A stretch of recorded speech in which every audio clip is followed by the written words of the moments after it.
Hi, so I'm here today with Jenny Campbell. Jenny, how are you? I'm really great, actually. Feeling resilient and well. Well, all right, let me start off there. Resilience, you just mentioned it. Is it a taught skill or is it innate? So that depends. In general, it's a learned skill, learned capability. But there are certain conditions where one's resilience would naturally be depressed. So, some of the mental health kind of real serious conditions, etc. That would be genetically. But for the most part of the working population, we Mm. can learn it. It's not so hard. Some of it's very pragmatic. So yeah, definitely a learnable thing. And for organizations particularly, if you invest in it, the upside is really significant. So yeah, learnable, easy to learn, and quite pragmatic. So So yeah. do you not ascribe to the whole like you gain resilience through kind of tough times, or is it kind of are you naturally resilient already?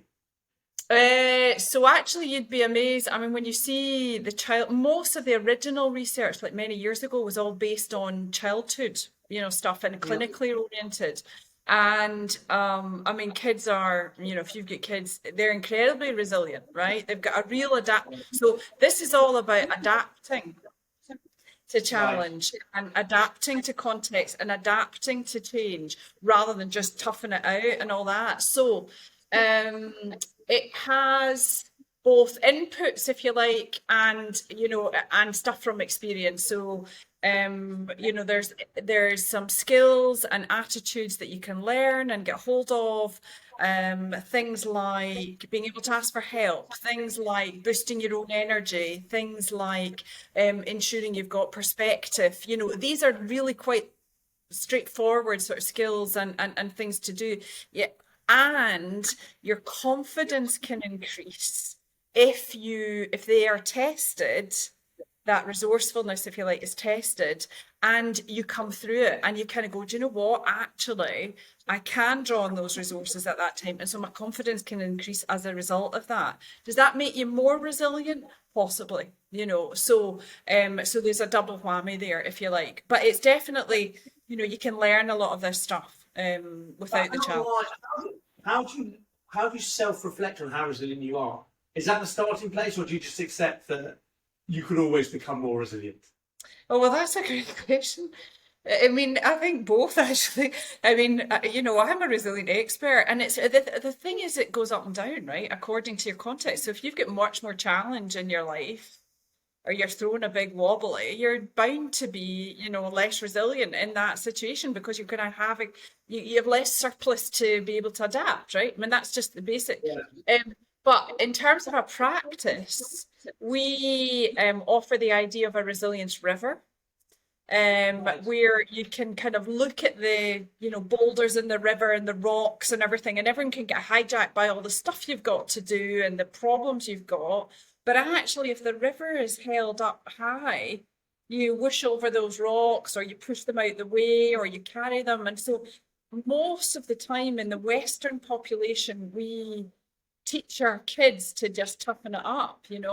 But Yeah. actually, this is about boosting yourself in order to be able to have surplus to handle it and then not get hijacked by a whole load of stuff that doesn't matter. So that's a great. We were just doing it this morning actually. There's a whole ton of my newbie practitioners coming through our community. And we were all did a check-in of how your resilience river is.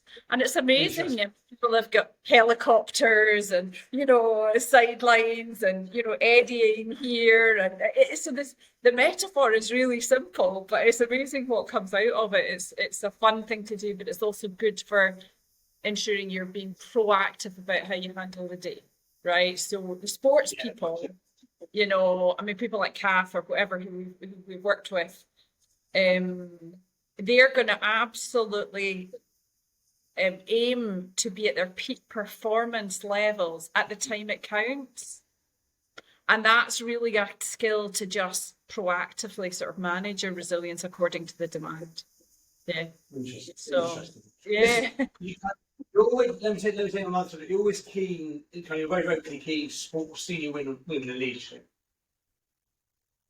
Where are we as a society on that journey? Well, that's a big question. It's a big question, and you've got no more than 45 seconds to answer it. There we go. Okay, so I mean, I've been involved in this work for a long time around things like I was a board member of an organization called Changing the Chemistry that aims to change the thought leadership at the board level and, you know, obviously coach women leaders, been involved in the research. Women's resilience is actually lower than men's. We're great copers, but we're not so good at the top level. We tend to put on the big superwoman pants and take everybody, you know, put everybody before us.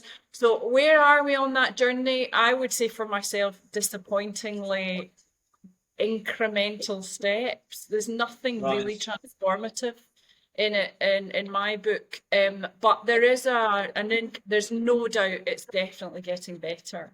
And the more the EDI agenda comes through, the more that people understand diversity of thought really matters.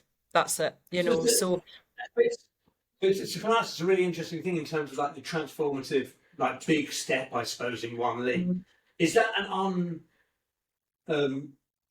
unreal kind of need and require, and what we all aspire for it to happen? Actually, we've got to be realistic about this because it's such a seismic change. It is going to be incremental steps rather than kind of a seismic change.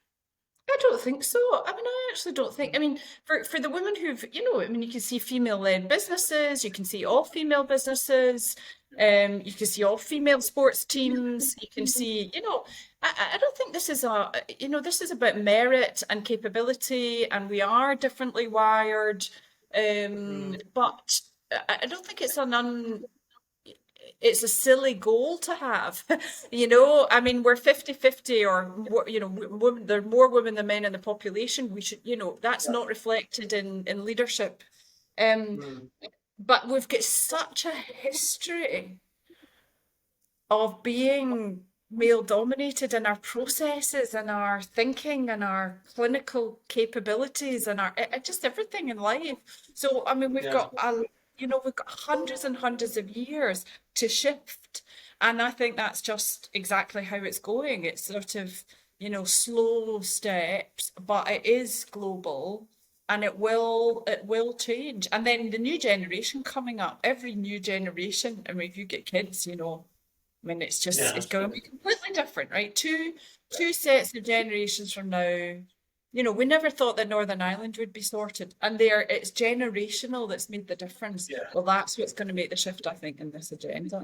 You know, we can batter away at it, we do, but but it's my daughter who's going to make the difference, really. I get completely. Brilliant. Listen, Jenny, thanks so much for the time today. It's been fantastic speaking and really enlightening. Lovely, love to meet. Thanks a lot, Nick. I look forward to meeting many of your clients. So, cheers.